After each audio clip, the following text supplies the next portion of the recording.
এমন একটা মুহূর্তে আজকে আপনাদের সামনে উপস্থিত হয়েছি বক্তব্য দেওয়ার জন্য, যেই বিষয়ে আপনাদেরকে অবহিত করা আমার ঈমানি দায়িত্ব বলে আমি মনে করি।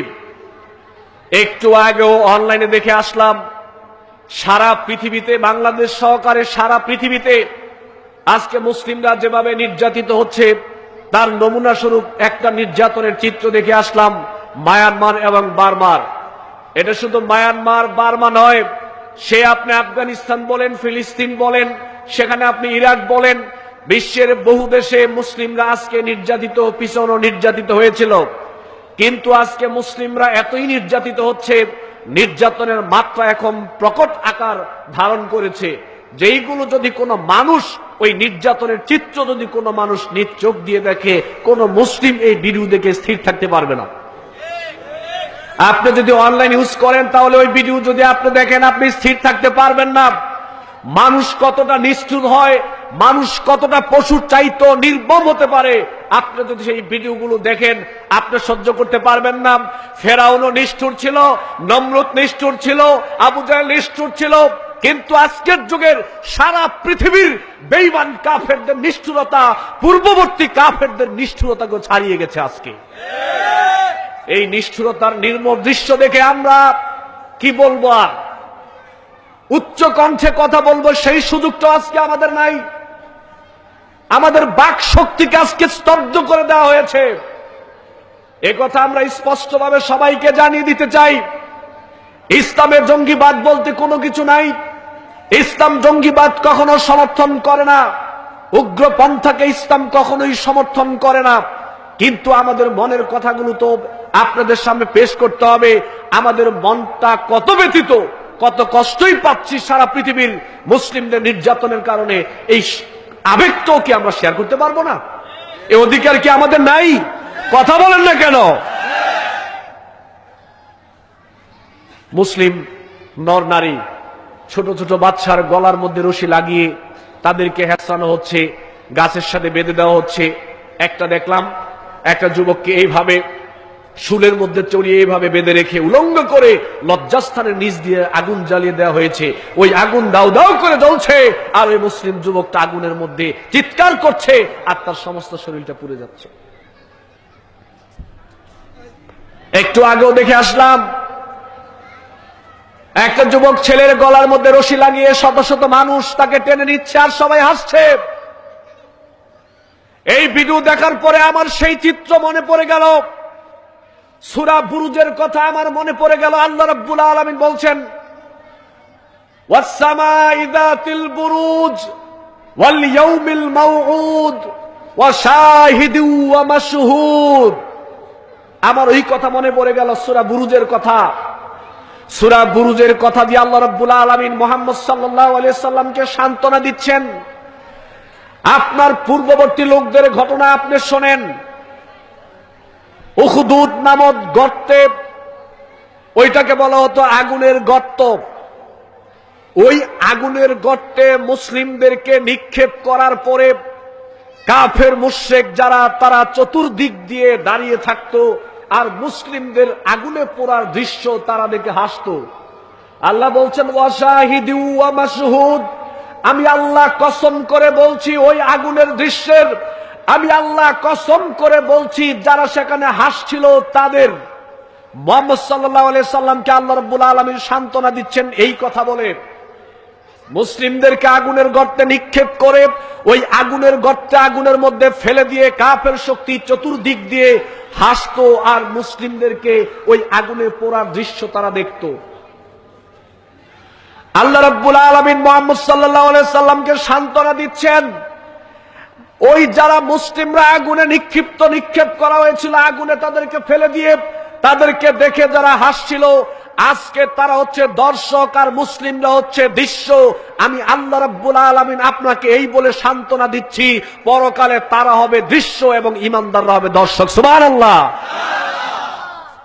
আল্লাহ রাব্বুল আলামিন সান্ত্বনা দিচ্ছেন। অপরাধ কি? আল্লাহ রাব্বুল আলামিন বলেন, وَمَا نَقَمُوا مِنْهُمْ إِلَّا أَن يُؤْمِنُوا بِاللَّهِ الْعَزِيزِ الْحَمِيدِ। পূর্ববর্তী যারা ইমানদার দাবি করার কারণে শাস্তির সম্মুখীন যারা হয়েছিল, কাফের বেঈমানদের দ্বারা যারা শাস্তির সম্মুখীন হয়েছিল, যুগে যুগে এরকম হয়েছে। আজকের যুগেও বাংলাদেশ সহকারে সারা পৃথিবীতে যারা নির্যাতিত হচ্ছে মুসলিমরা, আমি অনেক গবেষণা করে দেখলাম, অনেক চিন্তা করে দেখলাম, মুসলিমরা নির্যাতিত হওয়ার কারণগুলো কি কি খোঁজার চেষ্টা করলাম। আমি খুঁজে গবেষণা করতে গিয়ে দেখলাম আজকে মুসলিমদের মধ্যে অনেক দলাদলি, অনেক মতামত, অনেক ইখতিলাফ থাকার পরেও আমি দেখলাম মুসলিমরা নির্যাতিত কেন। নির্যাতিত হওয়ার একটা কারণ সবচেয়ে বড় যেটা আমি খুঁজে পেলাম, সেটা আল্লাহ বলছেন সূরা বুরুজে, ওই মুসলিমদের অপরাধ সবচেয়ে বড় যেটা, সেইটা হলো তারা এক আল্লাহর প্রতি ঈমান আনয়ন করেছে।